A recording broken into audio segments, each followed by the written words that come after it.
Good day sa inyo mga migs, balita dyan. So dito na naman tayo, no. Itong sikat na DRX na LED, kakabit natin to ngayon. Nabili ko to sa Shopee sa halagang 210 pesos DRX. So ano ito mga migs, 40 watts. So lakas-lakas na rin yan. Sikat to mga migs dahil sa lakas ng ilaw nya, no. Affordable pa. Ganito din yung naka-install sa XR125. Pero ano yon, tatlong lead lang yon. Ito anim ang lead nya, so mas malakas. Pero malakas din yun, no, kahit tatlong lead. So it comes with manual. Yan, manual nya. Tapos itong spring, then yung fixed plate nya.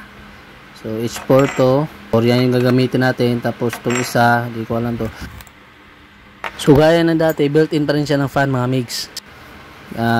Papalitan natin ang H4, tapos tatanggalin natin yan. Hugutin nyo lang to mga migs, no. May ballast na rin siya mga migs. Plug and play na tong fixed plate nya dun sa mga old model na XRMFI. Yan, tanggalin nyo lang yan mga migs.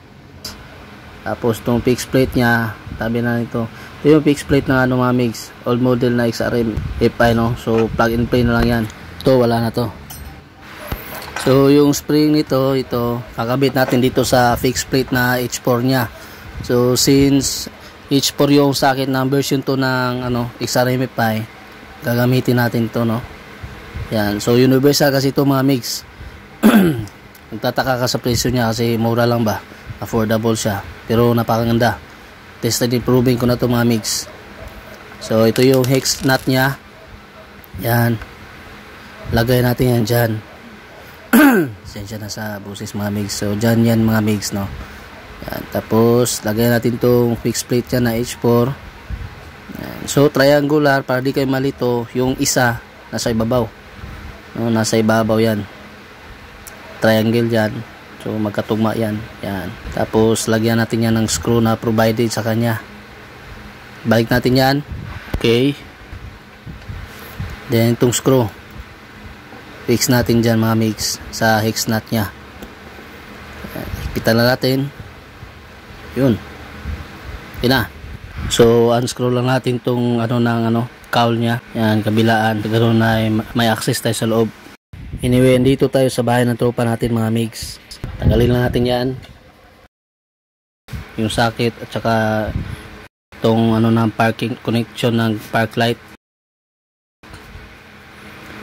Okay, so pipitin nyo lang to mga migs, no. Yung mga technique dyan, pero wag nyo masyadong pit na pit talaga, na sa ganun ay ma-adjust nyo pag medyo maluwag kasi pangit din, no. So mas maganda na yung maganda yung kapit nya. So sakto lang, di bali mag-adjust tayo mamaya dun sa ano, paglagay na natin dun sa socket ng H4. So walang putol na mangyayari mga migs, hindi nyo na kailangan magputol-putol pa. Yan, so all goods na. Let's go. Tanggalin natin itong dust seal nya. Anyway, din niya magagamit yan mamaya. Explain ko sa inyo. So yan, tanggalin natin itong bag. So ito mga migs, unscrew natin yan. Tanggalin natin kasi medyo may kalakihan, kasaya dun sa fan, kaya kailangan ilagay natin siya manually. Iuna natin siya paglagay sa base ng ano, LED. So order tayo ng panibagong dust seal na kakasya sa kanya, kasi di pwede na walang dust seal to, kasi papasok yung alikabok o tubig na ibubuga ng fan. Tapos balik natin forma. Ayun. Okay. So balik natin yung screw mga migs. Pita natin, no. Pihitin muna natin yung ano, yung spring nya, yung holder. Yan, lock.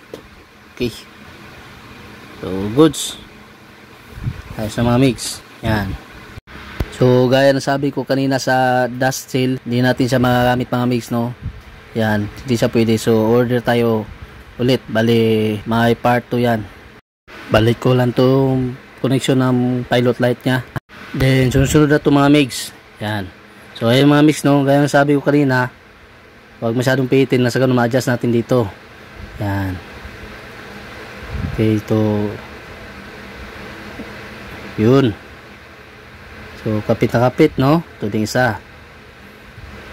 Yan. Kasi pag napasobra natin mga migs, mahirapan na tayo pag pabuka.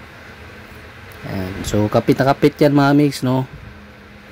Walang mayaring short circuit yan. Diin nyo lang talaga na maigi. Ayan. Okay, so lagyan natin yan dyan, yung ballast nya.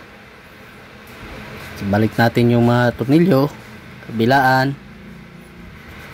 Okay, so testing natin mga mix. Moment of truth. Start natin. Yun. So ito yung ano mo yung mga mix sa pilot light nya yan. So ito yung on natin yung LED. Yan. So low yan, ito yung high. Okay, so tingnan natin yun. On, lakas ng low, high na yan, high. So low, sobrang lakas mga mix, no? Gaya ng sabi ko mga mix, tested ko na yan, no? So napasok yan sa ano ng LTO kasi 6 lead mga mix eh. Try natin yung side view kasi maximum of 6 valves yung required nila. Naging legal nung 2016 March yata. Buka natin yung high, makita nyo talaga, di ba? So pinapahintulutan ang paggamit ng lead mga mix, no, ng LTO as long as mag-comply tayo sa mga guidelines nila na binigay. So sana nakatulong tong video sa inyo mga mix. Next time ulit, ciao. Thanks for watching.